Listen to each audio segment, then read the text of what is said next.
What's good, people? It's your boy Chad, one half of the Realest Podcast Ever, and I'm coming to you today with a very special call to action for everybody in TRP Nation. Anybody within the sound of my voice, this message is for you. Y'all know a big part of what we do here at TRPE is to be a resource for the community and to be able to give back and help in any sort of way that we can, whether it's politics, civics, whatever is going on in and around the city of Philadelphia.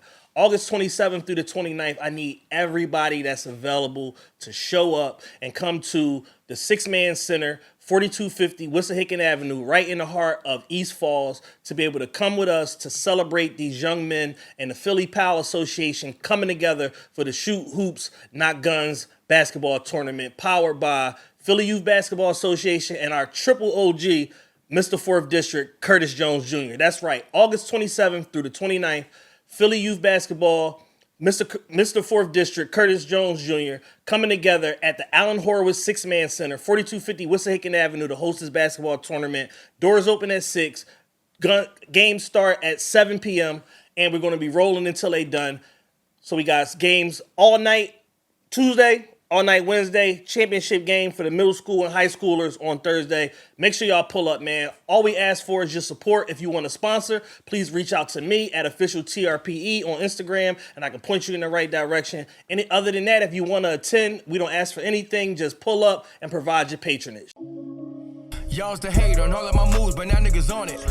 Y'all used to debate me on me and my views, but now niggas on it. I used to tell them I'ma have me a show, but now niggas on it. Her homies on it. Your homies on it. Y'all used to hate on all of my moves, but now niggas on it. Y'all used to debate me on me and my views, but now niggas on it. I used to tell them I'ma have me a show, but now niggas on it. Her homies on it. Your homies on it. Realest Podcast Ever. What up, what up? We back. Realest Podcast Ever, man. It's your boy, Seatrice. I'm Matt. You gotta wake up, man. It's hard. Wake up, man. That's the duality of being a working man and an entrepreneur at the same time. Working man, working so hard, now it's hard for you to be an entrepreneur. Yeah, it ain't even that. It's just life. Like, you know what I'm saying? Okay. Like, life is, shit is tiring, bro. Like, some days you just, you know, you want to have it, but you don't have it. And you want to, you know what I'm saying? Like, you know, I don't want to bring everybody down. Okay, but just, you know, life. Stuff going on. I mean, just in the grand scheme of just like, this year has been crazy. Yeah. Like, you know what I'm saying? Like, and I mean, like, it ain't even necessarily me, just like talking with people. You know how like you talk to your homie, you talk to a family member, you talk to somebody, and you just like, God damn, you know what I'm saying? And you just like, shit. And like, what a lot of people don't realize is that energy transfers over to you because now you're thinking about, damn, I hope ABC XYZ is okay. Because if you a decent person, you're gonna care about people other than your goddamn self. Yeah, man. Your homie ever tell you how his steering wheel came off while he driving? Now you driving nervous as shit. Holding on. That's how this shit be, man. Like, just these last, you know, I'll be real with you, man. The last year and a half really have just been like a whirlwind. You know what I'm saying? And I talk to so many different people in so many different places, you know, so many different walks of life, and they're all like, yo, like, we don't know. You know what I'm saying? Yeah. Like, everybody right now is feeling that shit. Like, it's crazy. So just, you know, certain things, man, just over the last couple months, it really make you appreciate, like, just your friends, your family that, you know what I'm saying? Like, having friends I can depend on, having people I can talk, and not even on no money. I mean, just like a conversation. You know what I'm saying? Like, somebody like Marv. Marv is very good at that. You know what I'm saying? Like, it'll be 3 a.m. Marv will call you, yo, bro, just checking in, making sure you good. And it's like, you know what's crazy? I actually needed to talk to somebody right now. Kev is another one. Shout out Kev, is very good. Dunbar too. Like, they're very good at, like, they know the right time to just hit you out the blue. Kev, I'm just checking up on you. You know what I'm saying? Yeah, you know, I'm going to Universal Circus today, but I'm checking up on you. Like, state property on Islingtown. I don't know if you heard. You got your tickets, but yeah, you know. Man. So yeah, man, just knowing that, like, you know, and we talk about it a lot off air, like just how crazy things have gotten, bro. I was in, where was I at the other day where it kind of just like smacked me in the face? I was in Target and Lee was like, grab me a bottle of this lotion and grab a pack of soap and grab some foil. And I grabbed that and I grabbed something else. I think I grabbed like a pack of Red Bulls or whatever. And it was like, yo, I put this shit on the counter. The lady was like, your total's 44. And I was just like, no, it ain't. Do it again. I said, no, it ain't. Do it in reverse. See if it come out the same. The soap was 19. The lotion was 12. I'm like, shit, 12 and 19. That sounds like 31, right? I'm on the wrong side of 40. On the wrong side of 44 already. Nigga. I'm like, yo, man, like, it's nuts, yo. And somebody had a thing on, it's this page I follow called Only for 90s Kids. And they were showing ordering at McDonald's in 2000. Like somebody had set up like a camera, like how we got at the drive-thru. And people pulling up, yeah, let me get the Big Mac, let me get the supersized fry and 2 apple pies. All right, you total $4.60. Pull around. And it's just like, yo, like straight up the boy. Somebody in the comments was like, yo, I got a family of 4 kids, me and my wife. We go to any fast food that the kids like, Wendy's, McDonald's, Arby's, nigga, Arthur's Treacher's, it don't matter. Right. $75. Mm-hmm. 75. Could you imagine? Like, I remember my dad, and I know he's gonna hear this because it's on the regular feed. I'm talking about my dad was the king of give me 4 biggie drinks, 4 biggie fries, and whatever the dollar burger is. 4 of them. Feed the whole family a dub. That sound like 12 or some change to me. How much? What's the total? I throw a couple of them Frosties in there too.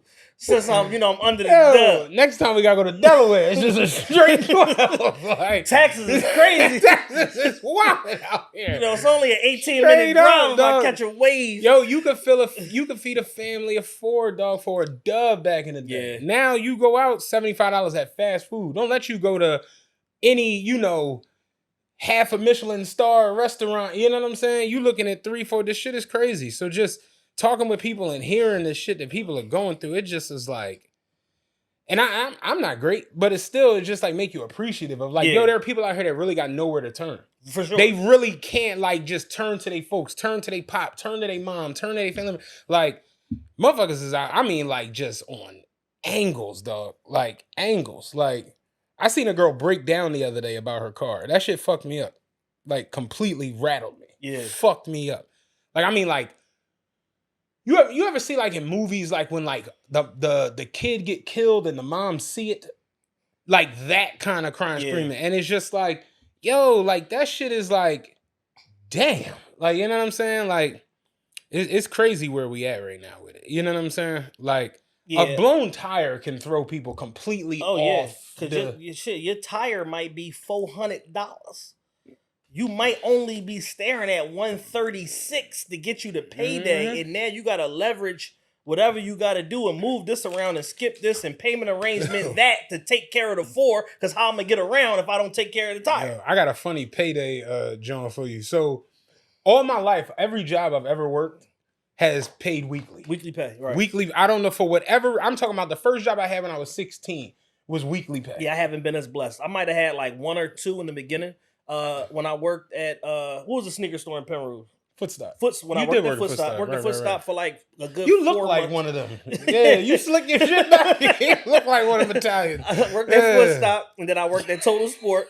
Both of them Jones was weekly pay, and then at some point, Mike from Total Sport was like, "All right, I'm taking way too much of a hit paying you niggas Mike. Under the table." Mm-hmm. I got to start putting y'all on payroll. Then everybody went to every 2 weeks, and we hemmed and hawed and screamed and cried about that. And he was like, that's fine. Listen, put your social security number right here. Every job I've ever had paid weekly. And I remember when you would tell people like, oh yeah, you get paid every Thursday. They like, what? That's crazy. Like, and I would always to myself be like, you know they don't pay you more money. It's the same money. like just making it easy. If you get paid $2,000 every 2 weeks, there's no difference from them paying you $1,000 every Friday and $2,000 every 2 Fridays. The tax threshold is the same. The benefit election is the same. Boy, was I wrong. Because now I got a job where it pays every 2 weeks.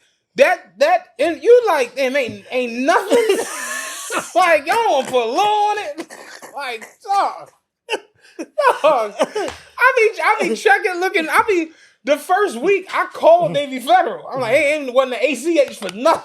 Like, so no. It ain't no pending nothing transaction. Nothing pending on the income. Cause y'all can release it when I call for the bit. Like, dog, I'm talking about every 2 weeks, that off week, it's really like, This is crazy. They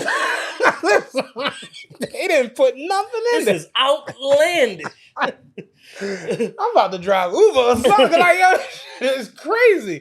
I'm like, yo, how have y'all been doing it? Getting paid every 2 weeks for all your lives. Bro, the amount of people I see in nice cars, BMWs, Acuras, A-Specs and stuff like that doing Uber Eats, DoorDash, Amazon, shit like that to supplement their income is crazy. The night Kev got me the Uber when we was drunk and shit, leaving reserve, it was a brand new Navigator. Yeah. I'm talking about stars on the roof, all that shit. I got it. I'm like, man, this truck is beautiful. He's like, man, get your drunk ass in the car. Got my door. I was in awe for the first 30 seconds before I got in the car. But yeah, man, that shit, getting paid every 2 weeks is ghetto. That shit. Yeah, no, because, it sets you up in a way where if you're somebody like you, who your whole life from a teenager to present has been used to getting paid every single week, now you still have that reflex of, I'm going to get paid again on next Thursday. Dog. And then when Thursday comes, and then Friday comes, and then Saturday, Sunday, Monday, and there's still no pay, and you still got to stretch 10 days ago to this Thursday. It's a tough job. And I'll be honest with you, I am failing. I am failing. My money management score is a D-. Failing. Because I'm like, it's weird, but exactly what you just said. I'm so mentally used to only 5 more days. Right. Because that's what it is. You get paid, you got 2 off days, you kind of sleep through them, you might go get a little chicken tender basket or something. And then boom, you back to work. And in 5 more days, we in the mix. Yeah. You know what I'm saying? Don't let me call Navy Federal, get the pending release. You know what I'm saying? It's only 4.5. But when it's this 2 weeks, it's almost like you get paid and you be like, all right, let me put something over here to get through, because it's a whole nother week. And I'll tell you this, it's almost as if the off week is when everything is happening. Facts. Credit card payment, truck payment, all these different things are so it's God almost like, here go your check. 2 weeks, and it's like, oh man, that's 2 checks. Right. Nothing popping. Yeah. You're like, let me get $4 shrimp in the rice. You're just doing shit. And then that next week, when everything's smacked, you like, damn, you like, What's the credit union we got here? I didn't get to see about what pay. Like, that shit is crazy, man. Because you got to plan, as much as your pay is every 2 weeks, you got to plan your expenses out damn near for 4 weeks. Yeah. Because you might got to hold over something from this one to add to the next one, depending on what your large bill is for whatever end of the month, top of the month, depending on, how people bills fall or whatever. And you know, it's funny as shit. You probably know, but don't know. You know when it's the off week, because I'm calling, what we doing over there? What's going on? So it ain't nothing over there. Talk to me now. Like, real shit. Like, I haven't mastered this 2 week thing at all yet. Like, I'm failing miserably. Yeah. Yeah. It'll come together at some point. Or it won't. You know what I'm saying? Or, hey, listen, got to get a Fetty phone. You know what I'm saying? Yeah. Something. But other than that, man, just like I said, we try to bring light to things. That's what we do here. But just, it's this last 12 months, man, I'm talking about every single person I know seems like, yo, what the fuck is going on? And our culture, because, I hate to say it, but we kind of did it through slavery. We'll party and dance through the worst shit of all time. Yeah, it's just what it is. Like, and people misconstrue those things and be like, oh man, I seen you at the Rumpf having a ball. You know what I'm saying? Everything must be going good. And it's just like, I was ready to kill myself the moment I left that motherfucker. Like, and everything was free. I don't know if you. Everything was on this. Everything was on Mike Morak. I don't know if you know that. Like, yeah, man, people will see you in a picture smiling, having a good time and think like, yeah, shit gravy. And it's just like, nah, bro. Like, yeah, man, we talked about it recently on Patreon. I think the last 2 years has been, been tough on everybody. Even people that make, several hundreds of thousands of dollars a year have had to adjust to certain new normals and stuff like that when it comes to like tax threshold, when it comes to, just day-to-day expenses, gas, groceries, utilities are off the charts right now. There's a whole thing right now where you got, Kamala and Trump arguing about who's going to get the electricity down and all of that stuff. And, who's going to work with these utility companies to work on that part. The whole thing we've been running with Trump, bad, Biden, good, that shit. I saw a commercial the other day from the Harris, what's his name? Walls. Harris Walls campaign. The commercial was like, Donald Trump is going to get into office and sign an executive order. That's not what we're going to do. This message is brought to you by... I was like... well, what are you going to do? I swear to God. I don't mean to be a dickhead here and be off code, but what are you going to do? What's the plan? I was like, you know what's crazy is? Even if it's a bad order, Trump signing something. Trump is very direct. I'm signing this shit immediately when I get the fuck in there. First day. I was just like, what, man? Like, yeah, so just everybody's reeling and dealing with all these different things. The gas, I don't know if you peeped it, has crept back the fuck up. Mm-hmm. I went and got gas the other day. It was $3.45. And you getting bludgeoned to death in life when you see $3.45. You like, oh shit. That's it. Let me pull it in. I saw $3.25 the other day in the city, and I was like, I don't even need gas. Maybe I should buy a gas can and hold it for later. Put it out front of my building in the bushes. You got one of them Jones that niggas turn into a grill. One of them oil drums. Filling that shit up with gas. Yeah, man. It was $3.45, and I was like, oh shit, all right, cool. I got gas, and that was the day we went down to South Philly. Mm-hmm. So I was up KOP, went down to South Philly, went back to KOP, came back down for work, went back. So I burned through that immediately. Man, I came back the next day, bro. That shit was $3.59. I'm at the little speaker, like, how y'all just gonna put 15 cents on a day? Not even a day. It was like 18 hours. Yeah, OPEC tripping today. You know what I mean? I leave, I go the fuck down, I come back. 2 days later, $3.71. And I'm just like, yeah, it's terrible, man. Who can deal with this? I was having a conversation / back and forth with somebody in our comments on Patreon, and I was just talking about they was like, well, the president don't have nothing to do with. That's people's favorite Jones. The president don't have nothing to do with the gas prices. The president don't have nothing to do with the stock market, and I'm just like, okay.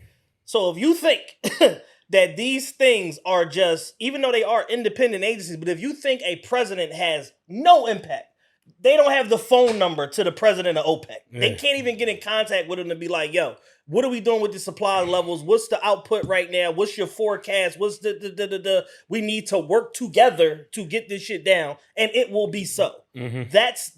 That's all that people are saying when they're like, oh, well, under this president, gas prices were low. Under this president, gas prices are high. And there are certain economic factors that go into that: supply, demand, travel, people's, how much people are vacationing and stuff like that, mm-hmm. because it's all interconnected. Crude oil, gas prices, airplane gasoline, car gasoline, kerosene, all of this stuff is interconnected and flows from this one original thing.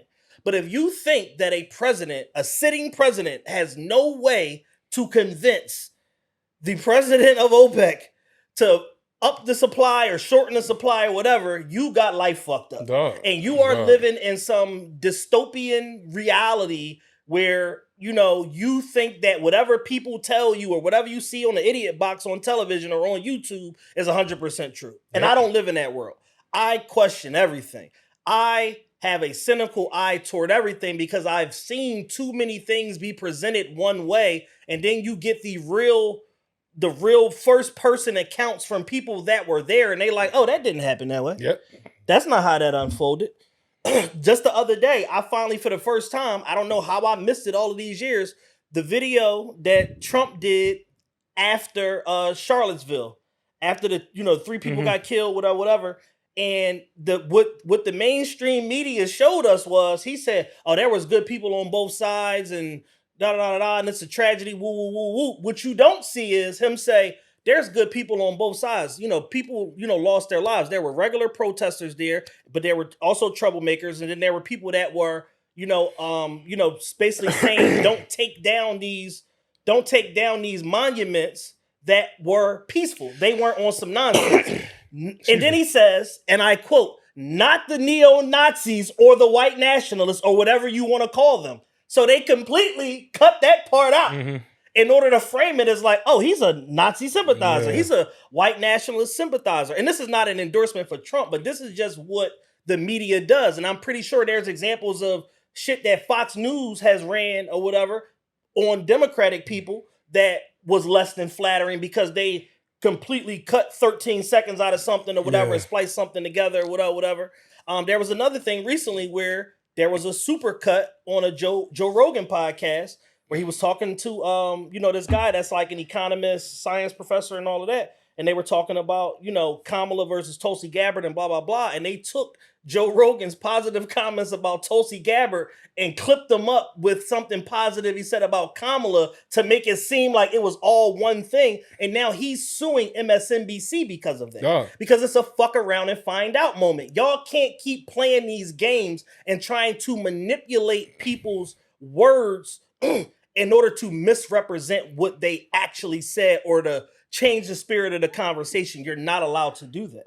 I'm rewatching Seinfeld from the beginning, and one of the episodes of season 4, Jerry was saying something, and Kramer responded to it, and Jerry was like, "Where'd you hear that?" And Kramer was like, "What do you mean? The alternative media? That's where you get the truth." And I'm like, "Yo, that was '93, right?" You know what I'm saying? Like, they ain't even had the internet. Yeah. I was like, "Yo, what the fuck?"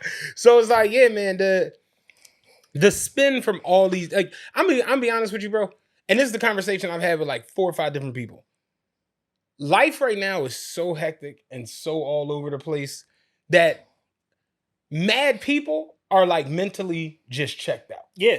They just like, whatever happens. You know what I'm saying? Mm-hmm. I'm not even engaging with this shit no more. Because I said, I'm like, yo, going on social media now, it's almost a bit overwhelming. It's a powder keg. Because like, I look at the people I follow, just because I don't be on the Explore page, just the people I follow, where every day it's like, let me bombard y'all with today's shit, and we're trying to make this person seem bad, and make this person seem bad, and make this person seem good, and make this person, and it just be like, yo, man, can we go back to when Biggie drinks was $1 and we didn't discuss this shit? Yeah. Do you remember life pre like 2000? Absolutely. We did. Fantastic. I never seen a fucking bush quail sign on nobody lawn. They was few and far in between. Motherfucker, Yo, have you driven through Bridesburg? I haven't been up there in a long time. The whole Bridesburg is Trump everything. Yeah, I'm sure. Where did y'all get this much Trump memorabilia? Where did y'all get this shit at? One motherfucker got a Trump, like, the retractable awnings? Yeah. They got one of them. On a house. On a house. Trump 2024. Trump merch 2024.com. You know that little crank? Like, and that shit rolling out. All the houses in South Philly used to have them, John. Dog. Ride through Richmond Street. Bro, I'm talking about the whole shit. Remember how you used to ride around and look at Christmas lights? Yeah. Back in it's like, that's how the shit look. Look at political propaganda. That shit is crazy. The other day, motherfucker was like, yeah, man, you driving through Richmond Street, make sure you go on the speed limit because they'll call on your black ass. I'm like, I bet they will. Yeah. Like Trump shit out here. Shit is crazy. Like, it's insane at where we at right now. And a lot of people are just like, yo, man, I don't know, and I honestly do not care. Yeah, we got a long, what is it, like 80-something days or whatever ahead of us, man. They're supposed to September battle. 10th. Well, not battle, but what they call it? Debate. September 10th, Philadelphia. Yeah, we might be there. Yeah. You know what I'm saying? ABC News, I believe. Yeah. And it's going to be interesting because, the narrative from the Democratic Party is that Trump is scared to debate her. The narrative from the Republican Party is, I already sliced and Ginsu'd your old head. Yeah. Why would I be afraid to debate you? You're no smarter than him. And, it's going to come to, a crash course. And a lot of people are going into it already with their minds made up. And I think that's probably half of the people, and that includes both sides. And I think that the other half of people are probably going to have their mind made up that night, depending upon it does what gets said and what happens. I could be wrong, and I know people listening will probably maybe get some. It feels like we could do the election tonight because it doesn't feel like anyone's on the fence. That's fair. Don't it feel that way? To think about it. I've been having. I know we are on the fence. Yeah. But when I look at it, feels very, very matter-of-factly for both sides. Well, and then the other thing is the mainstream media. Nobody's sticking a microphone in front of, remember how they used to take straw polls and interview people? Yeah. Like they would go in the field and say, "Hey, election coming up. What are you thinking? What are you feeling?" Remember head of state? What do you think I'm voting for? Right. There's none of that shit because it's they trying to keep this shit super clean. To where it's whoever wins is a surprise, because there's no real clear indicators. Where it's there was an independent study or whatever that came out yesterday that said that Kamala, a lot of supporters of Kamala are divided on policy or whatever that, and that the youth are going to swing the vote. So we done went from the black people are going to swing the vote to the black men are going to decide to vote to the youth now are going to decide to vote because I think there is a healthier percentage of undecided people out there that are just not represented because they're not engaging in daily political discourse. And the people who are so loud and so frequent and so continuous that you feel all right, man, everybody got their mind made up just because you're seeing that 50% of people that do have their mind made up and are trying to sway the undecided. For sure. So, like I said, now that we're back, we're back doing shows where we're going to do topical shows. We'll still have interviews and stuff. We're back. And it's so crazy because I told you I'm re-listening to old episodes. So I started at episode 100, the one we did with Kev, and now I'm at 129. Bro, I'm talking about that shit is a time capsule for George Floyd. I just got to when the election happened and the whole nonsense was starting with the mail-in votes and Trump not accepting that he defeated it. And I'm just yo, it's so crazy. But listening to them episodes, you will not believe how much shit we called ahead of time. Yeah. How much shit we were no bullshit. Yeah, I can believe it. We talked, you forget the election happened in November. Yeah. And we was so what happens in the long run? It was man, Trump, he not going to accept defeat. And I don't think his people's going to accept defeat. Shit, fuck around, run up in the White House. And I'm I think it's called the shit. Yeah. It's unbelievable. And it's just to be in the same place where we was at 4 years ago. I'm listening to episode 129. Right. It sounds like today. Yeah. That shit is crazy. Because if he don't win this time, it's going to be White House down. Believe me. I advise everybody. Watch the movie Civil War by A24 Studios. What's good, people? It's your boy Chad, one half of the Realest Podcast Ever, and I'm coming to you today with an exclusive offer only for TRP Nation. Shh, don't tell nobody. From our advertising partner, MyBookie, to kick off football season. MyBookie is giving you a super aggressive, unprecedented deposit match up to 50% of whatever you put out, up to $1,000. That's right. What does that mean? You put down $2,000 of your own money. MyBookie's going to match you, give you $1,000 of free money to be able to gamble with. That's yours, that you'll be able to access immediately as soon as you make your first deposit.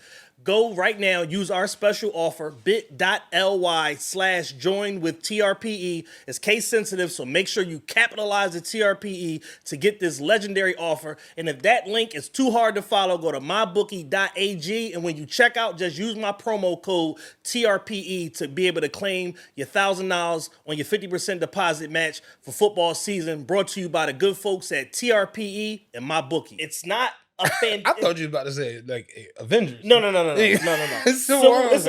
So it's not the greatest movie. It's a little slow at points, but I think it accurately proclaims what can happen when there's real, tangible civil unrest in the United States.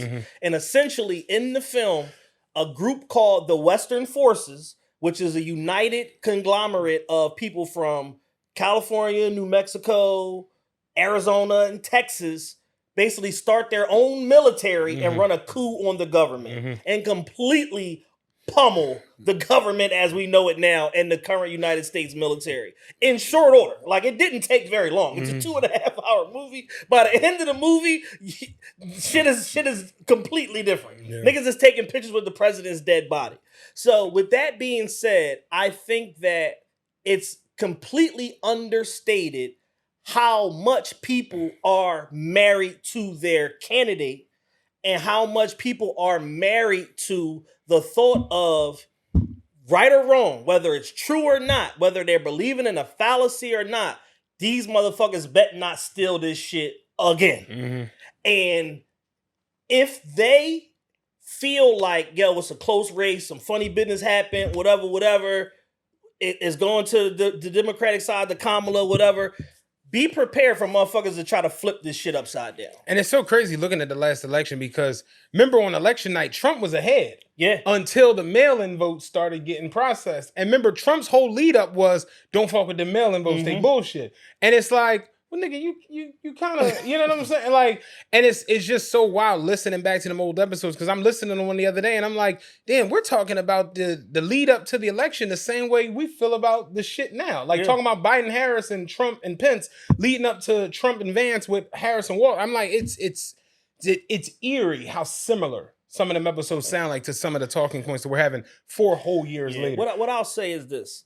I think that as far as the public perception game, I think that Trump has made a lot of mistakes. I think Kamala has made a lot of right moves. I think that as much as the NABJ, National Association of Black Journalists Conference, for his base, people are like, yeah, put them hoes in their places. But I think public perception wise, it's like, oh, he's the same old snarky jerk fucking Trump. Whereas coming off of an assassination attempt, he had an opportunity to just coast into the presidency by showing like, yo, I'm just grateful to be here. Whatever. It's a tragic situation. Showing up to the funeral of the guy that lost his life. Like, there were so many things that he could have done that that could have bolstered his campaign and just made it to where it's like, it ain't even nothing to talk about. He's going to win. That he didn't. It's starting to look like Vance might have been an improper choice for VP. Yeah, whereas like initially early on, it looked cool because he was anti-Trump. So the same way like with Biden, where Kamala was anti-Biden, to flip her, it looks like, oh, damn, the party's really united now, where it's like he was able to flip this young, progressive, slightly left of center for a Republican, senator or whatever from Ohio, which is a battleground state, got an Indian wife, young family, all of that stuff. Like, well, it looked good on paper, and then people started digging into JD Vance, and they like,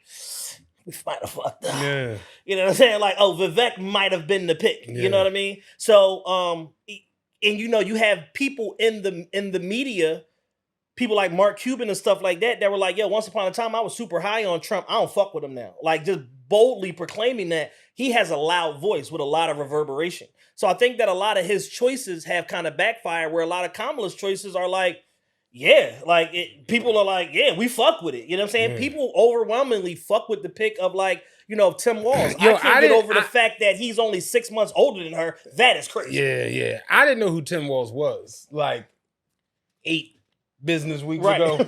And now it turns out he like the coolest OG in Congress. Yeah. It's crazy. So it's like, he's a veteran. He's, I wouldn't quite call him a war hero, but definitely, a veteran, gave his, life to public service for a very, very, very long time, in the military, in politics and stuff like that. He basically, took the position that, during the George Floyd, riots and all of that took place in Minnesota, like, hey, man, human life is more important than public property. Burn this shit down if you got to. And there are people on the left that fuck with that. Yeah. There's people that are slightly closer to the center that are like, yeah, he's right. Yeah. Like, you know what I mean? Like, we can rebuild these targets and this and this and this. They all got fucking insurance. Yeah. Now, your next insurance policy will be through the roof because you had to replace a multi-million-dollar target. But, hey, this is what happens when people get fucking upset. And when you have, Philando Castillo, George Floyd, Sandra Bland, all of this stuff in a row, people going to tear shit up eventually. So people just generally, public perception-wise, fuck with how he handled that.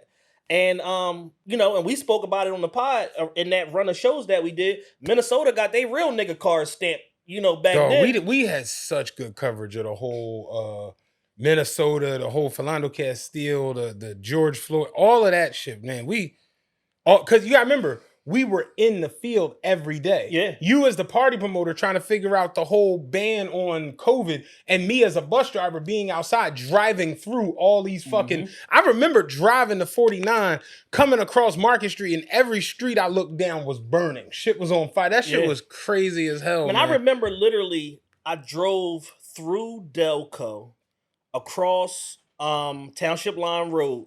It was that Sunday. I'll never forget it. Down Township Line Road. I see the fucking plaza right there at 73rd or whatever in City Line. Niggas is tearing shit out the frame. I keep going. I go further down City Line. Niggas is tearing shit out the frame. I go all the way down, get through the whole City Line corridor, get to North Philly. I'm going down Broad Street at some point. Niggas is running up in the fucking Famous Footwear or whatever the fuck it is in the GameStop and all of that. Right there at Broad and Glenwood. And I'm just like, yo. I was out there that Sunday, that first Sunday when the Antifa shit popped off on Chestnut and Walnut. I was downtown. I was on the 9. And just to see it in real time, I'm like, yo, this shit is unbelievable. That shit was nuts. I'm like, yo, niggas is really going for there. Dog, I remember the next day I was on a 49. That was the day when all that shit was happening in City Hall, when they was burning JFK and all that shit. And they came over to John and was like, we're suspending service across center. Anything coming across Center City, we're suspending. So wherever you are at, just loop where you are and stay on that side of the city. I was like, what the fuck does that mean? I was in South Philly. I said, man, I'm getting the fuck out of here. Like, dispatch to operator. Go where you want. Yeah, real shit, man. Let's do this real quick. What's your fondest memory of the 2020-2021 fiasco? Like, if you have to pinpoint one thing that you thought just like takes the cake on ridiculousness. Oh, when niggas ran into Wells Fargo on 51st and on 52nd and Columbia, you close to where I'm at. That was nuts. I saw that. I stopped my car and watched that was nuts. I'm like, yo, niggas is running in the bank. Like, with no crowbars, no nothing. They just in the bank. How did y'all get the bank open to go in the bank? And what's the plan? What y'all get in there? Do you remember when niggas was blowing up ATMs? Oh, yes. Because that was a byproduct of niggas hitting so the I'm bank. Like, you close to where I'm at. I remember watching this shit online and seeing it on my phone and hearing motherfuckers talk about it. But it's just like, who's doing that? I'm on the 48. I'm coming down 29th Street. I pull up to 20. And you remember 29th and Girard was like the Negro hub of nonsense during that. Because it was a dice game every hour on that corner. Yeah, that was Negro Mecca. That was... Gotta make a pilgrimage to 29th and Girard. Real shit. Dice game. During the panorama, dog, 29th and Girard was like Harlem. That was what it was. I pulled up on the bus. It's like 11 o'clock at night. I'm pulling up. It's a car sitting right in front of me, light green, and it just stopped. Yeah. So I blow the horn. I don't know. Like time to go. Green light. All 4 doors swung open. Instantly, I'm like, gee, it's a hit. Cover me.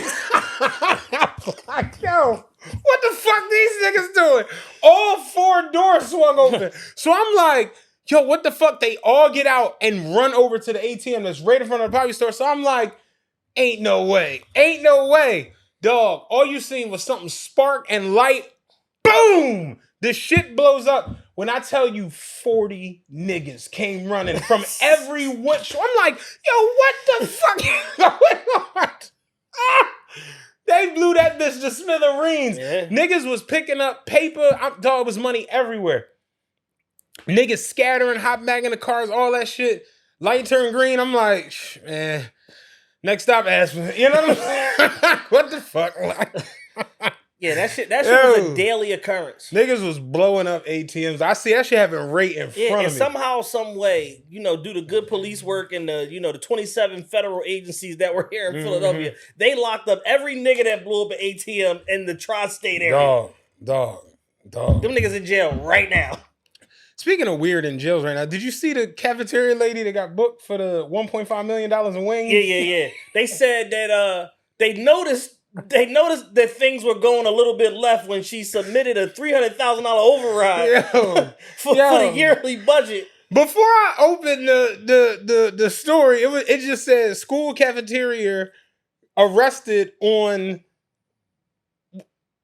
I'm trying to think how the headline worded it, but it was like school cafeteria arrested with $9 million bail for stealing $1.5 million worth of chicken wings. And I'm like, why did the school have $1.5 million worth of chicken wings? Then I opened it up and saw that this is going on her whole career. Yeah. So she stole $1.5 million worth of wings over her career. I looked at it on Twitter X. Somebody was like, yo, did she cause the wing shortage?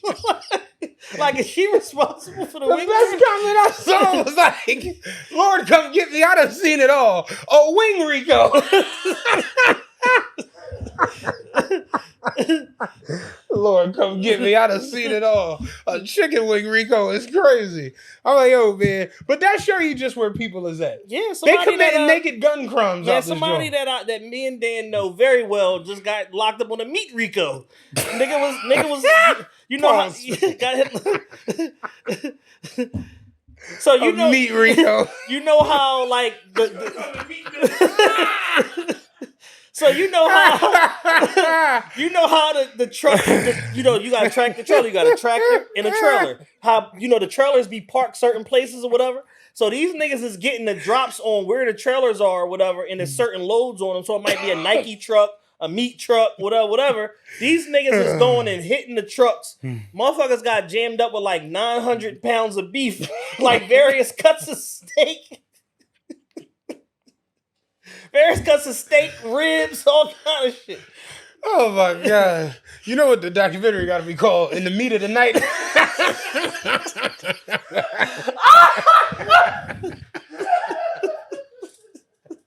Oh my God. And the thing about it is, right? This is the thing. If you get away with it, you're the man. Yeah. That's a great link. Ain't that crazy? If you don't get away with it, you the dumbass meat thief. That's such a gamble. You're like, I'm a legend. Yeah. Or I'm a nut ass. Or I'm a weird ass meat thief. Because who was your old heads that's putting you onto these meat licks? Yo, man. That's some mafia shit from the 70s. Yeah. That's some Gambino crime family shit. We got a heist. We got a truck full of meat. Real shit. This we gotta hit a truck. What's on there? Fur, diamonds, meat. Nah, nigga. Slabs. Big slabs. Turkey legs. Beef ribs. You ever heard of Omaha steaks? Yeah. I know somebody who got they package stolen off their porch, and it was they Omaha steaks. They was pissed. One of the boys I used to work with told me that shit. It's like, yeah, man, motherfucker took a package right off my porch with my Omaha steaks. Dog, one of the last times I went to my grandma's crib, she had just got a fresh package of Omaha steaks. She gave me steaks to take home. I had them like, because they already pre-packaged or whatever, portions or whatever. I had like 4 steaks. For some reason, I didn't have a bag. I sat them on the back seat of my car. I came in the car the next day, was like, I left my steaks on the fucking seat. 4 ribeyes just went bad. I thought they was gone. Nigga got you with a steak. No, they just went bad. I'm like, what's that smell? Yeah. Like, what the fuck am I smelling? I'm like, oh man, my steaks done went bad. I was sick. I just knew I was gonna have some steak and eggs, some steak and broccoli, asparagus. No, nigga, steaks went bad. Your dumb ass. Nigga get free steaks. He start coming up with meals. Just making random shit. Yeah, man, being a meat thief is crazy. But that's where we at now. People are just committing any crime. Like, it ain't even good crimes. It's just any crime. The good crimes is out the window. It's whatever. We on any crime right now. This shit is nuts, man. Like, that, such and such locked up. What he locked up for? We was trapping? No, nigga hit a meat truck. Yeah, straight up. Mom and pop John took him down. Like, nigga stole all the pasta out of the spaghetti warehouse. Yeah. What was he gonna do with that? No, he know some niggas in Ohio that own a restaurant. They was gonna buy everything for 28 cents on the dollar. I called one of our friends the other day, and we talking, and I'm just like, yo, do you still got the boy you had? Because he had a guy who did a bunch of fish and did steaks and shit. He was like, nah, he in some shit right now, but I got somebody else. And I'm like, how do you have this many meat guys? You know what I'm saying? Like, they probably all part of that Miko. Yeah.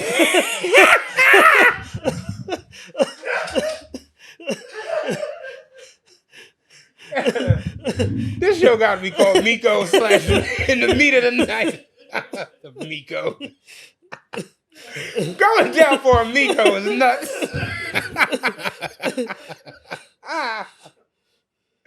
Yo, you in the feds? Niggas done stole $8 billion. What you in for? Yeah, motherfuckers. Caught me on a 22-year MyBookie, man. This shit is crazy. I was running wild. Hey, you want to talk about us being independent? Got to, man. So let's address that. So for the last 9 months, we had a situation with Revolt Podcast Network. We were partnering with them. Yes. We maintain all of our ownership, but we did a distribution deal, and they basically had the right to sell advertisement against our show. Yeah. Whatever the case may be. So going back to November 17th was the first show that we uploaded or whatever. And then around like the 20-something, they made the announcement and all that stuff, blah, blah, blah, blah, blah. So fast forward 9 months later, we are now no longer with Revolt Podcast Network. Yes. And it's absolutely, for the best, because for as much good as we went into it with, over time, it just revealed itself that was like, oh yeah, if you're doing anything in media, the only power you have is your independence. And if you're with an entity where it's like, you're like semi-independent, where it's like, yo, I'm Chris Brown, I'm independent, I own my catalog, I own my masters, but Columbia and Sony distributes my shit, they still have the ability to stop your shit as a result of that. So while for the length of the contract that we were on there, with Revolt or whatever, all the Patreon previews had to stop because we could only do original episodes or whatever on that feed. So all of that went out the window. So essentially, no double dipping in that way to where it's like, yo, people just completely just didn't see it or whatever. And we also, in our minds, because it's an ad incentivized deal, we ramped up how much more content, we were putting out. At one point, we were putting out like 9-10 shows a month, throughout the first, period through December, January, February. And then eventually we just stopped. And usually when you see a tremendous output of content, energy, whatever it is from a business entity, and then you see it completely drop off, what does that mean? The bread is fucked up. Yeah, somebody fucked the bread up. And, essentially what I learned through this thing, which is, it was a big learning experience, is that because we've been with other networks before, regional networks, not a national network like Revolt. But in learning through this situation, what we figured out is even though they tell you, yeah, we have a mandate to sell advertisement against your show. Yeah, we're going to prioritize X, Y, and Z and make sure, y'all get live reads, on a frequent basis and this and this and this and this and this. The minute that you start questioning why these things that you were promised aren't happening, now it's like, oh, well, there's other demographic issues and it's up to the advertiser and we're not dealing with the advertiser. We're dealing with an agency. Right. And it's like, so wait, y'all fucking built your own staff of 16 salespeople to sell advertisement and y'all still aren't on a one-to-one basis with the client? Y'all are still dealing with agencies? That don't make no sense. Because we have an ad agency that we work with, Libsyn Ads, shout out to Libsyn, that source ads for us. So when you see us have Wondery, or you see us have, Rothy's, or, right now MyBookie and stuff like that, that comes from, a 5-something year relationship with Libsyn that used to be advertised. Right. So this is like some behind the scenes, like, podcast shit. So it's like, any podcast that's doing, 10,000 downloads or more qualifies to be able to get with Libsyn, even if you aren't on one of their networks or you aren't on there, because they have a hosting platform also, one of the biggest actually. So even if you aren't on that platform, you still qualify just by the sheer volume of your numbers, and they act as an ad directory placing advertisers with end users. And we got an agent over there, our guy Greg or whatever, that facilitates everything, gets the ad copy. I had an issue the other day with the MyBookie stuff. He went and talked to them. Yo, why aren't these hyperlinks working? Oh, there was a system delay. Woo, woo, woo. It's working now. Foo. You know what I mean? So it's like, if that's the case, then I don't need you to host my podcast and distribute my podcast if you can't guarantee ad revenue. And that's basically where the separation came in, where it's like, yo, there have been ads. Y'all heard ads. State Farm, Amex Business, McDonald's, Amazon, all kinds of shit. Big Fortune 500 companies, but those are what's called programmatic ads. So those ads are already pre-cut by the advertiser. They distribute it, through their agency. they decide where it goes or whatever. And then once they wanted to stop running, it disappears. It's no longer a part of, the catalog or whatever. So with that in mind, it's like, yo, a podcast can't survive, even if you're doing stupid numbers, even if you're doing, call it 250,000 listeners a month between your regular shows that you're releasing and your back catalog. And on average, we do somewhere between like 70 to 100. So even if you're doing 250,000, which is substantially better than us, and we're doing great for independent when it comes to audio. Troy Millings from EYL told me y'all are doing great for independent. So with that in mind, it's like, even if you're doing 250,000 at, an average CPM rate of $20 per whatever, you still talking about like $10,000 a month or some shit like that. Yeah, it's not like, crazy. Yo, if you got production and staff and a marketing people and social media people and this and this and this, that's not going to get the job done. Dan needing a brick a minute. You know what I'm saying? Like we're so now where the drop off is like, all right, you got to take that same amount of CPM that you have on the programmatic ads on the audio side, and then you need to pair it with product placement, live reads, testimonials, paid interviews, and all of that on the video side. And that's how you see people be able to make a lot of money, unless you're streaming and you have a massive audience share where you can get the attention of, Kick or Twitch or, one of these big companies or whatever that are usually backed by a gambling entity. And that's the dirty secret that nobody wants to talk about, that if you're on a podcast network and your podcast network ain't got affiliation to some sort of gambling entity, you're fucked. You're fucked. The network's fucked, and they're probably going under in short order. Look at Joe Budden's podcast over the last year. He never did ads, none of that shit, and he still really don't. But there's like some passive stuff that's going on now where you see a Prize Picks logo right next to the Joe Budden podcast logo. Because if you don't have gambling money infused into your show, you either got to go in your pocket or that shit is going to end up being extinct. And that was a big thing with Revolt. It's like, yo, how haven't y'all talked to MyBookie? How haven't y'all talked to Prize Picks? How haven't y'all talked to FanDuel or DraftKings, whatever? What's the disconnect here? I know plenty of black degenerate gamblers. Yeah, I know tons of them. I know tons of them. I already know our MyBookie link is going crazy. MyBookie.ag, promo code TRPE when you check out. But it's like, I know our shit is going crazy. So with that in mind, it's just kind of like, yo, what's the disconnect here? Like, you know what I'm saying? And then, at some point in around the end of June, I started talking to Greg from Libsyn again, and he's like, yo, I got this thing happening, it might be real. Let me see if I can get this done. They want to do a whole campaign. I said, oh, cool, say less. He comes back, hey, this is the CPM rate. It's above average. It's 10% above average. Run it. Let's do it. They come back, smack them. Yeah. Multi-show, multi-month, multi-show package. And it's like shit like that where it's like, oh, I was right. It's like you have certain validations through, business and stuff like that where you need to have certain wins to validate that you were right. The Revolt situation validated that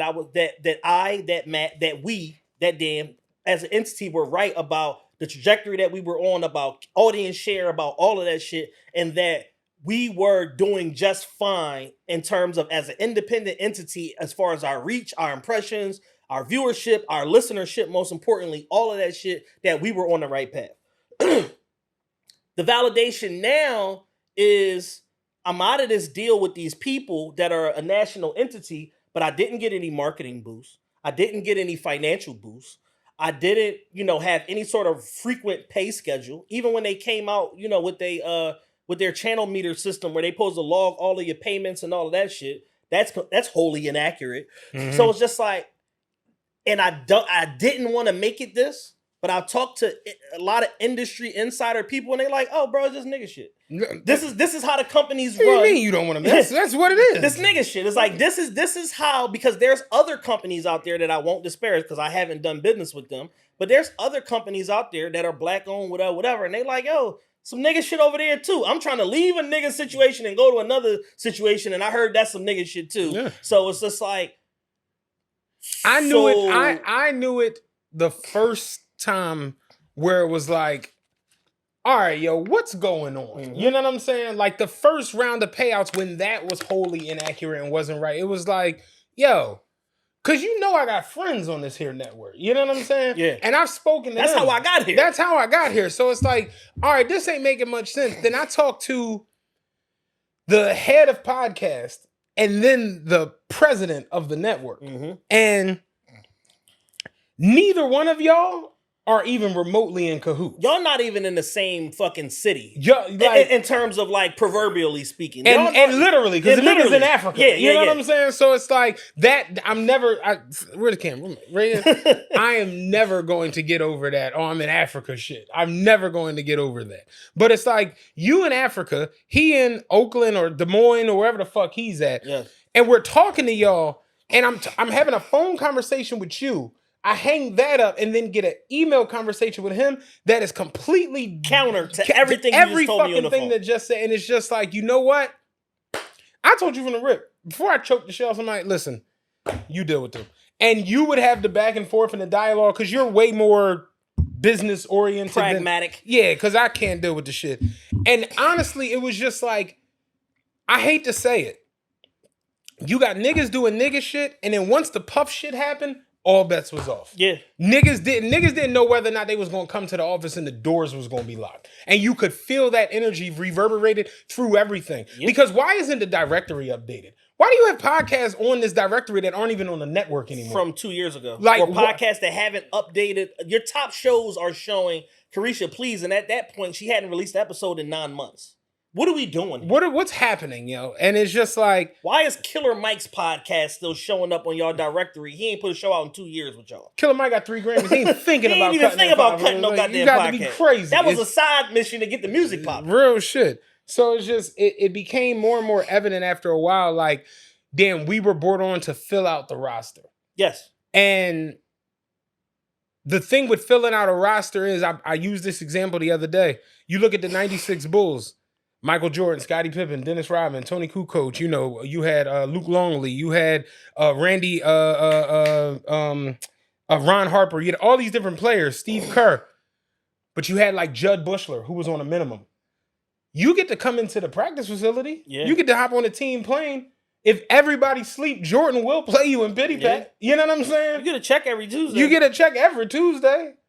But you better not have no ideas. Yeah. You better not try to get no special privileges. You better not. Well, you know what actually would make the offense run better? Bah! Yeah. Get punched in your shit. Yeah, real talk.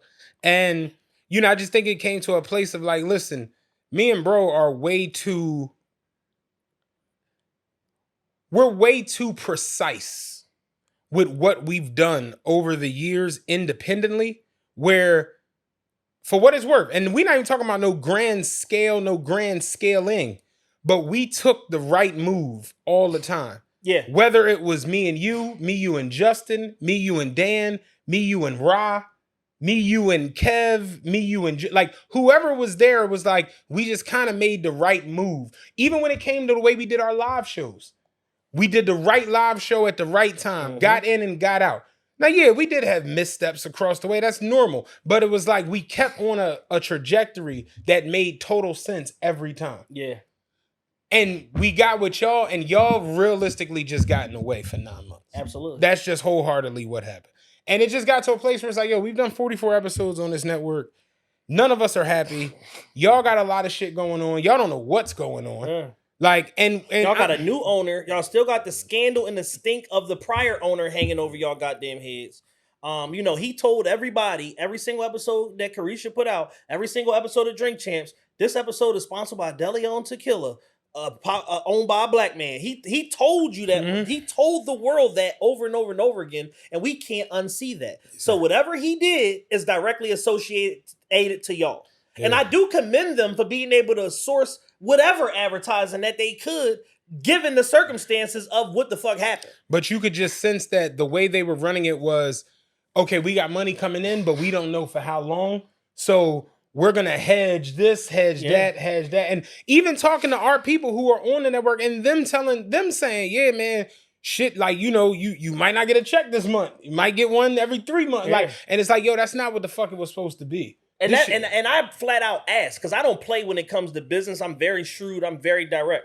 I flat out asked, and I said, listen, do y'all have an obligation per this contract to the live source advertisement on every single show we put out with y'all? Yes, we do. I said, okay, that's my determining factor on if I sign this contract or not. Because at that point, we were supposed to had this shit done.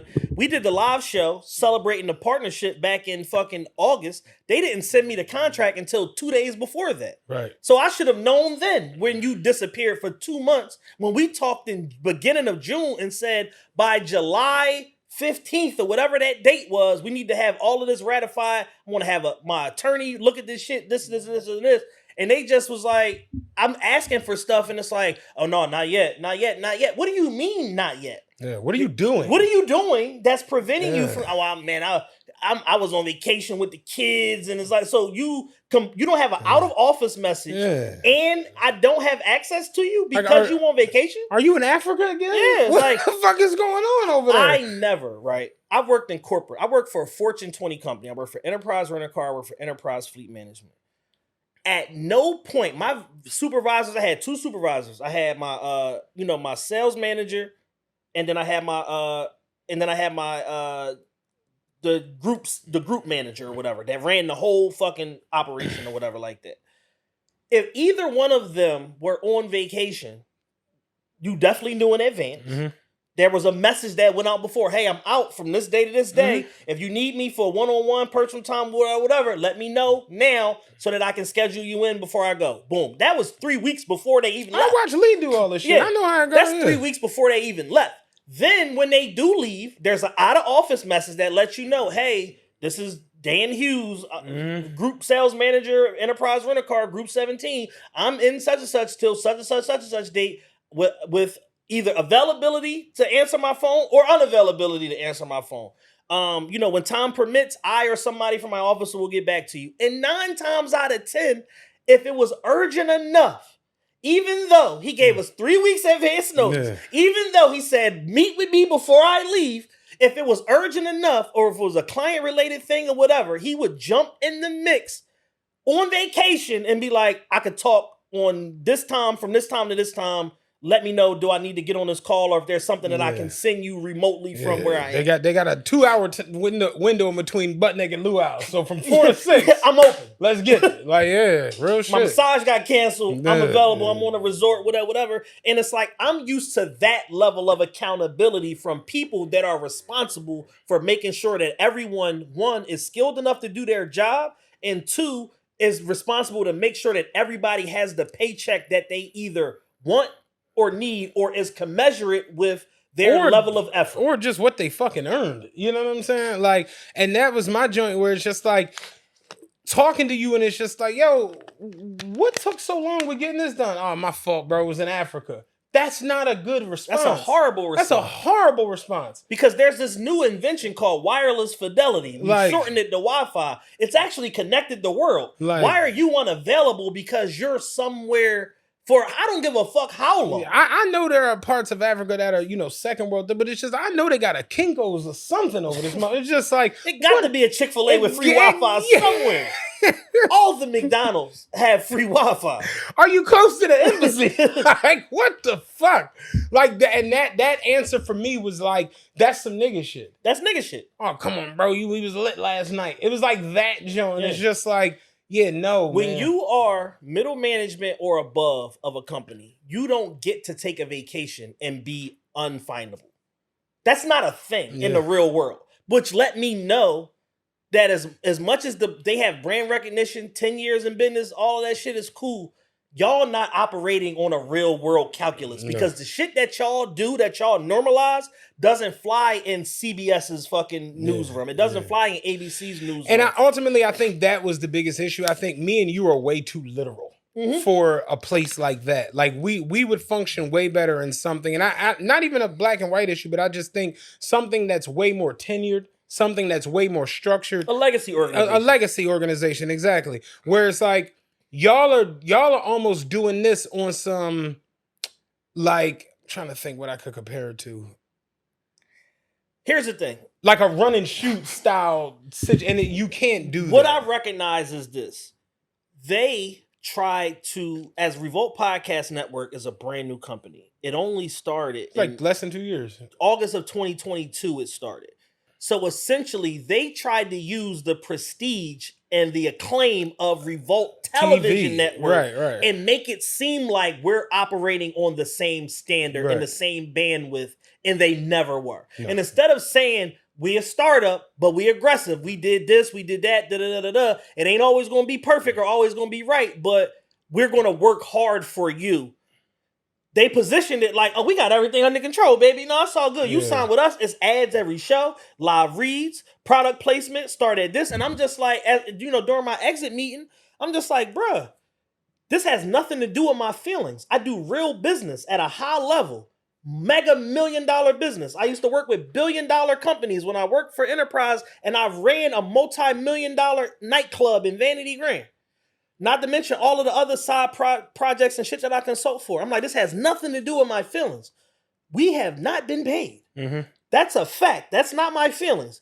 We received no live reads. That's not my feeling. That's a fact. There have been 0 attempts at getting us product placement, and 4, y'all haven't sourced one interview for us, which was also something that was promised, like, oh, per a season, 16 episodes, we might be able to source 3 or 4 guests. You didn't source one. Niggas gave us a wish list when we signed. Yeah, just turn in your wish list, whatever. One of the people on our wish list was Desi Banks. Desi Banks came to Philadelphia, to our market, did a weekend of shows at Helium. Nobody from Revolt or anybody contacted us to say, hey, Desi Banks is in your city or going to be in your city. Would you like to interview him? And then when I brought that up, it's oh damn, he was out there, huh? Yeah. So it's like, yo, y'all. I knew it was bad when we did the interview with Ashley Christopher, for the HBCU. Yes. Shout out Ashley Christopher. And it came up in the thing for Women's Month. And we had a lot of shit planned for Women's Month this year, but again, they killed the momentum after that first joint. We sent the clips and it was like, oh, the audio 2 weeks in advance. The audio kind of choppy. And it's like, no, it ain't. We got the clips. Yeah. Like, what are you talking about? And before the whole audio choppy shit, it was like, we explained to him what we did, and it was like, oh, word? Damn, that's crazy. That's a good idea. And it's just like, it's what? I hit the podcast coordinator, and I'm not gonna say no name, but I hit the podcast coordinator. I said, bro, I submitted, I said, what do you want me to do? Before I submit anything, I said, do you want me to send the long form video with timestamps so y'all could cut the clips out of it? Or do you want me to send you clips that are already cut and then y'all add the branding and redirects and whatever the fuck y'all gonna put on there? Send me clips that are already cut. Not a problem. So I upload, go through the portal, fucking dig through my email to find this fucking inbox shit and all of that. Send it, whatever. Week goes by. That's odd. Where the fuck are... Yeah. Because now this is February, I'm getting closer to March now. That's all right, that's odd. Now it's like March 1st. I'm like, bruh, like, I submitted these Jones back the middle of February. Like, why haven't I got my stuff back? Oh, we actually working on stuff for Women's Month right now, so that everybody focus on that. I said, my nigga, it was for Women's Month. My nigga. It was for Women's Month. And I have the founder of HBCU Week, which is literally making an impact and transforming the lives of black youth, black and brown youth all over the country now, because it's not just a week in Delaware. This is a traveling thing that's bounced around and been on Howard's campus and Clark Atlanta's campus and Disney and all of that. Stephen A. Smith is the brand ambassador. Y'all fucking around. Oh man, let me get on this. First message I get back, oh yeah, the design team saying that the audio was choppy. I'm like, what the fuck do that got to do with, I said, all right, well, let me submit this other clip. I said, well, I submitted 3 clips in total. So whatever is to their standard, just have them do that and send that back, and my team will work on the rest. All right, cool. A day goes by, 2 days go by. My nigga, what is going on here? Oh, yeah, they said them Jones, the audio was choppy too. I said, you know what? Fuck it. Never mind. Yeah. You want to send something? I'm not playing this game with y'all no more. I said, so the same way I've been handling it, the same way we did 1 million something views on social media with Mike Knox from our team doing it, the same way we did 500, 600,000 views on social media, cutting clips with Umar from our team doing it, the same way we did 400,000 views on social media cutting clips from Core interview that our team we'll just do it. Yeah. Because apparently everything got to be perfect in order for y'all to put y'all fucking stamp on this shit. And I don't operate like that. Right. Because it's like, yo, if she's positioned in between two people and is tasked with having to talk to both of us, there's going to be spots where the mic drops out. Mm-hmm. Who gives a fuck if the message is good? Right. You got academics with 7 million followers or whatever the fuck he got on Instagram posting what looks like closed circuit television footage every day of the week. Real shit. And the shit gets millions of views because nobody gives a fuck. Mm-hmm. The consumer is not hypercritical like that, looking at it like, oh man, this joint is only 720p clarity. Yeah. Like, they're trying to figure out, like, is it something that I'm interested in? Is it a person that I care about? What are they talking about? Did they say some real shit? Did they say some bullshit? Here's my opinion on it. That's the life cycle of content. And that's how you get people engaged. That's why they say it's only two types of content that works: educational or entertainment. Am I educating you, telling you something? This is how you get some money. This is how you hack this fucking bank. Woo, woo, woo. Am I entertaining you? Let me tell you what this nut ass nigga did. Like, that's the only kind of fucking content that fucking works. You know what I'm saying? See the boy who did the tax gurus on podcast? Yes. He said, I got a G-Wagon. I don't pay for it. I keep my laptop inside. Mobile office. Come on, brother. Let's think about it. Think about it. Silly as shit. Man, but ultimately, I think it was just time for a change. It was time to end that shit. It was absolutely time. 44 episodes. I keep it a buck, bro, and wrapping this show up. I've just gotten to a place with the podcast, especially with the podcast. Fuck everything else, but with the podcast, where I'm sick of what was gonna happen. Yes. And what should have happened. And this is just a disclaimer for everybody. I like this disclaimer. This is just a disclaimer for everyone. If you come to us with something tangible and real for this podcast, and we say, okay, yeah, we in, and then it turns out to not be real, God help you. Yeah. Because I'm going to fucking lose it on you. I'm sick of this shit. I'm wholeheartedly sick of it. I'm sick of the people who sit you down and... Because you motherfuckers just want to be in the mix. Yeah. They just want to be in your business. They just want to be in your business. They just want to know what's going on. And there are a lot of people who I can salute and shout out. We'll do that at another time when it's right to do that or whatever. But there are certain people who just don't play with us. And then there are certain people who, for whatever reason, just feel like, oh man, I'm going to get so-and-so on your pod. Stop telling me that shit. Right? No, I got a situation for you. Stop telling me I'm gonna that get shit. Vin Baker on the pod, bro. I'm telling you, like, yeah, nigga, Joey Fatone, nigga is on, nigga. It's just like, shut the fuck up. But if you start making these wild ass proclamations and I'm gonna make you start standing on this shit. We're not gonna play nice about this shit no more. Cause it's been too much of that shit. Yeah. Way too much of it. Over the last 5 years, how many things have we literally been promised that didn't happen? It's unbelievable. It's in the 60s. Yeah, it's unbelievable. And here's the thing. We operate as like how like on 300, a small army, we operate in that fashion. It's just us. We know who the core of this thing is. We know who are the ancillary people. We know who flank us. We understand all of that. So we don't ask nobody for shit. Bro, that's the sickest part of it all. We don't ask nobody for shit. We don't ask anybody for nothing. Motherfucker just out the blue walk up to you. Yeah, man, I love the pie. Listen, what I'm going to do for y'all is I'm going to put something on this and I'm going to do whoop-de-whoop-whoop-whoop. And you like, okay, bet. That we appreciate that. That's love.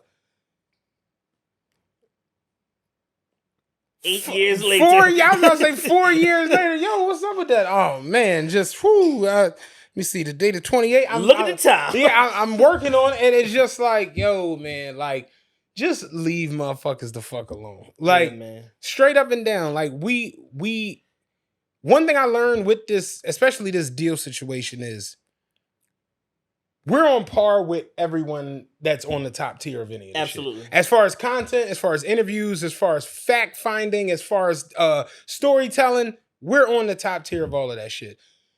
I just think we need to be better at production and how we go about putting the show out and getting the message out. But I've realized being on this network and seeing the work ethic of these other podcasts, we're on par with whoever you think is that ill. Yeah, and the words are smart. Who gives a fuck how many views it has if the content is good? Like, we know our content is good. Straight up.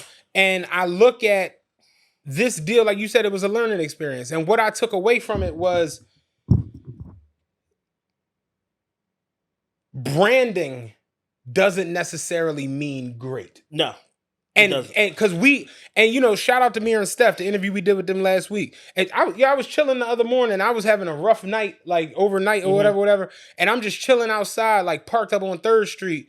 And dude came walking down the street, walking his dog. And he just like looked over at me. And he was like, yo, I just watched an interview with Mir and Steph. Great John, man. Really love the pod. Blessings to y'all. I'm like, thanks, bro. I appreciate that. You know what I'm saying? You got $1.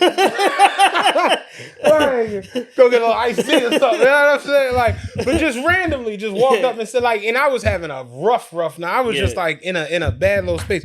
And that was like, damn, I appreciate it. I've never seen this boy in my life. Right. Don't know who he is, but he just arbitrarily just leaned, and his dog just peed right next to where I was sitting. And he looked at me, and I could feel him looking at me. I was about to be like, fuck you looking at, hoe nigga. And he was just like, yo, man, I just seen the joint you did with Mir and Steph. He's like, man, I really enjoyed that joint. Like, blessings to y'all. I was like, oh, shit, appreciate it, to bro. that brother, wherever he may be, man. And it's crazy because Mir said it on there. A lot of times we worry so much about the validation from the name. And I ain't going front. You know, this is just being candid.